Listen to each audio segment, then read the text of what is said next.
spoiler time now. One of the many scenes that I really wanted to talk to you about was the bar scene. I mean, there's so many things I was struck by in that scene, the return of Jack, and also how it was almost all shot in profile shots. So I'm just curious, what was it like approaching that and working opposite Henry Thomas? It was lovely to work with Henry. I really liked him, and we had this very emotional scene to play. It struck me as, while we were doing it, I didn't anticipate feeling so emotional playing that scene, because I read it much more angrily. I felt like it was, he's faced with his father again, and he wants some answers. He wants his father's love, and his father, and he's looking for it, and he's crushed to be being further hurt by him again. It was almost, it surprised me how upsetting it was to play, funnily enough. And it was just wonderful to play with him, because it was a very long scene, and we walked on set, and there's always a heightened energy when you've got a very long dialogue scene like that, because you sit down and it's like 4 or 5 minutes of.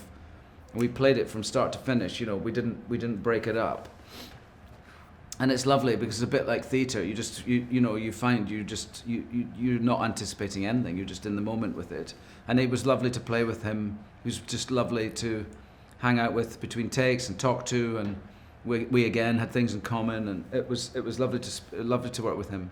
I knew that would be the most controversial scene of the film, like guaranteed. And there were parts of it I wanted to use exactly the same framing, that Kubrick used. I wanted it to be that familiar. Down to Ewan, when he sits at the bar and finally makes eye contact with the bartender, he looks right down the barrel, the same way that Jack did, before we revealed the bartender. But after the scene had started, I very intentionally did not want to live in Kubrick's angles. And one of the things that was really a revelation for me was how living in a true profile, even being out of their eye lines so much, made that scene feel so intimate and uncanny to me.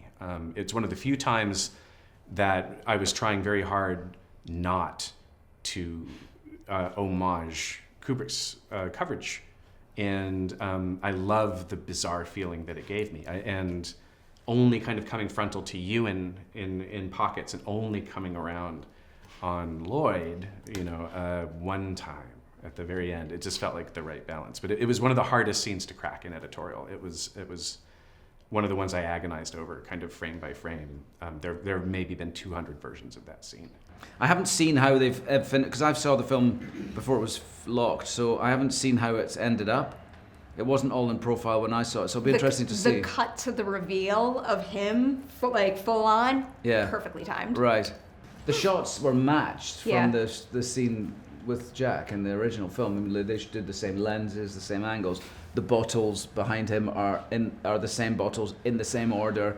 It's not just random. Everything is absolutely precise.